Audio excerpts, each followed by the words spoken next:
Well, today I'd like to share, sorry if the camera's too jiggly, but this is our feral cat feeding station we built. My son and I built a couple years ago because the food on the ground, we always had a problem with raccoons and skunks and stuff. So did a little research online and some YouTube videos on the Humane Society, and they tell you how to build a feeder to keep the wild animals out. Well, that's what I did. I put a 4x4 post in the ground. It's a 6-foot post, pressure treated, and them little vinyl covers that go over 4x4 posts for the real fancy fences or deck bars. I just put that over it, painted it green because it comes in white. That keeps them able to claw into the wood and cover it up. Plus, I gotta hold out this camera here. This thing right here, it's metal. This feeder thing here is only about that wide. It's only about that wide, and I stapled this on, going down. So when the raccoons crawl up, if you can see, they crawl up the pole here. They're gonna try to reach around and grab onto the edge of the lip here and pull themselves up. That was one of the biggest problems online I found. So I put this on here, so there's no way they can reach around. It's about, well, I'd say it's about 10 inches here. There's no way they can reach around once they get up so high. They can't climb up that pole anyhow, it's too slippery. But if they could, they reach around and they grab on this to be able to pull themselves up. So, and going by the inside, this used to be a bird feeder. That's why you see the little holes, screen holes. But I converted it to a feeding station where we put the food here now. And the cats jump up from the other side. They can come up. And the roof here is high enough. I want to make sure so that when the cats jump up, they wouldn't smash into it. And they don't. They can jump up. And plus it keeps the snow and the rain out of the food. Sometimes in the wintertime, the summertime, we have water we put here for them. But of course it would freeze. So we got a heated bowl, which I'll show you next. But we have about 6 feral cats that visit our property, at least. We got to keep the food out all the time. I know people say, well, you should take the food in, just keep it out for a few hours, and then take it in again. Well, the problem is we have feral cats that show up during the day, and we have feral cats that show up during the night. And it varies when they show up. So, but it's just a basic thing. So we try to keep the food out all the time, so we got to keep it so that the animals, because all the bad ones come out at night.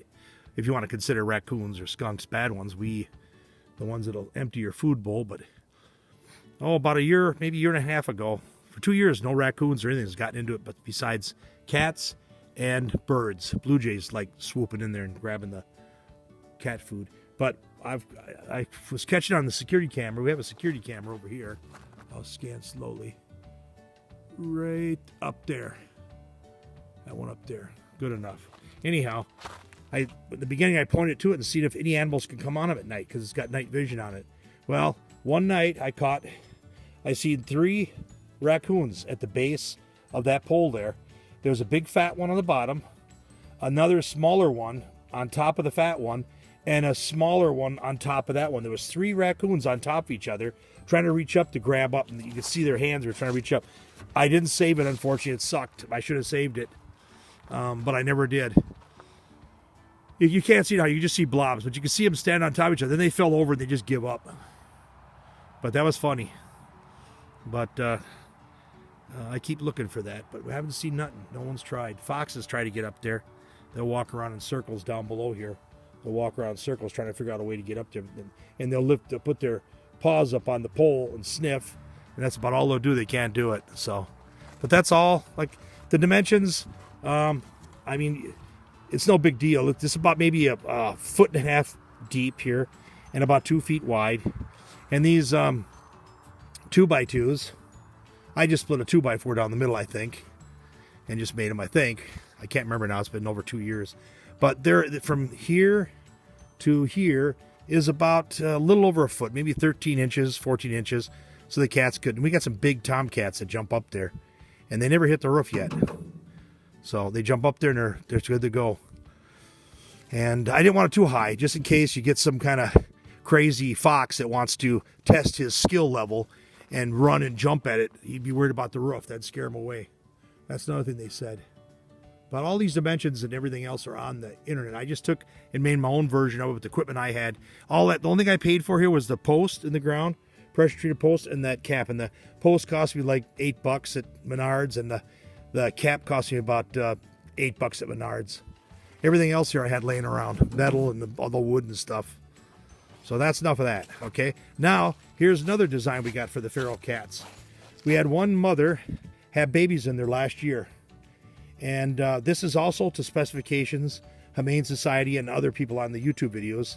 But it's, of course, our own design because I don't like copying exactly.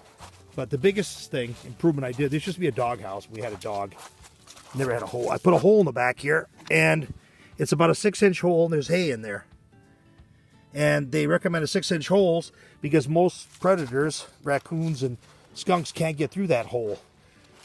To come after the cat. So if the hole's big like it used to be for a dog to come in, like in the front here where we had one, you'll see there's a board. See that board? That board going over that thing there? And I cut a hole in that board, 6 inches, and I covered the big hole that was there for the dog. And I put that little flapper to keep the heat in. And the reason for the front and back doors is because cats, according to the pros, don't like to go into a box and then only have one way out in case something bad comes in through the entrance and they can't get out. They're trapped.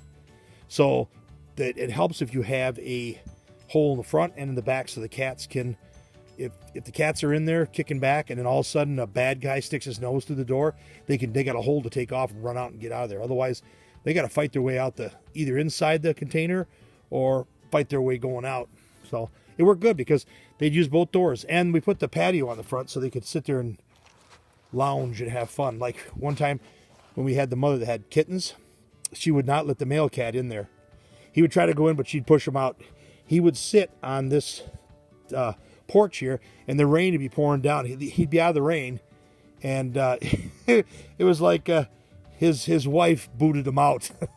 It was funny. But anyhow, that's our design. Plus, it's off the ground about a foot, and that's mainly just to keep it off the ground. I don't know what the reason was for it. I guess we just wanted to do that. But ain't going to keep. The raccoons even climb on the roof sometimes. They used to. But they don't anymore. They don't waste time with it. Okay, now I'll show you the feeding station. So, enough of this. Sorry, I meant feeding station. But, I mean, where the watering station is. So we've got a heated water bowl here in our woodshed. And that's where we keep the water for them. So, we would put it over there. But then we got to run the extension cord across the driveway. We don't want to do that. So that takes care of that. Food and water, voila.